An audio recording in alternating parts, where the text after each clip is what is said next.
Hello, my name is Lisa Largueta and today I will talk about approach. First, I would like to mention that in order to select the appropriate approach, it is important to know the level that our students have. For example, my students are in a beginner level, they are in intermediate level, or they are in advanced level. This will be helpful for us in order to select the appropriate approach that I will apply in our class. Also, it is important to take into consideration the attitude and the emotion that my students have. Let's see the first approach. First, we have visual oral context. In this case, we will use the resort that is a picture, right? How we can use this type of approach? I can use this type of approach maybe if we are teaching present progressive. How can I use this type of approach in this context? I can say the boy is playing football, the girl is playing football. As you can see, we can use this type of approach in just in a picture, and I can teach a part of a sentence structure just with a picture. Some of the disadvantage that this type of visual oral context have is that we don't have the opportunities to write a sentence, and maybe the student don't know how they can write this type of sentence. They just learn how to say this, but they don't know how write this type of sentence, right? Also, we have a text. How we can use text? We can use text in an intermediate level because, as you know, it could be confusing for a student that don't know the language in which we are presenting the text. But so important is that we can know information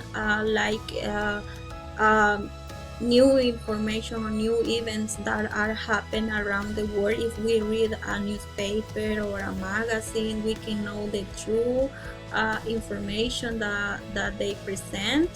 One disadvantage is the level, because our students don't have the appropriate level in order to read something and understand what they are reading, right? Also, we have short dialogues. Short dialogues is really nice because we can use this type of resource in our class with our beginners, and it will be useful in order to introduce new vocabulary, but also have disadvantage. And one of the disadvantage could be our student. It could be difficult to produce the sound of a word. For example, it is a new word. It could be difficult for our student to produce the sound. It could be difficult for our student because they just see how write, but they don't have idea how to produce the sound of a specific word. Also, we'll have giving or working the rule. Is this type of approach is really nice because teacher have the opportunities to explain the student the rule in the native language. For example, if I am teaching English, I can present the rule in Spanish if my student native speaker is Spanish, right? Okay. Also, we have the disadvantage could be that we can confuse our student if we are teaching English. If we explain the rule in Spanish, it could be confusing because the language in some way, as you know, we use the language in a different way. Okay. Also, we have teach test. This approach is really nice because it can be adapted in different type of language, but also it is important because teachers have the opportunities to observe, use the observation, and also can support the student in different contexts, because we are using teach test. It means that we are using the method of the evaluation at the same time that we are teaching.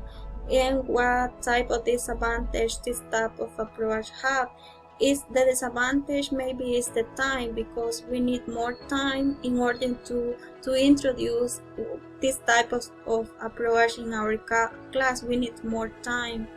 Okay, also we have student-based research. In this type of approach we can introduce in our class when we are teaching a new vocabulary maybe, and we need our student investigate about this type of approach.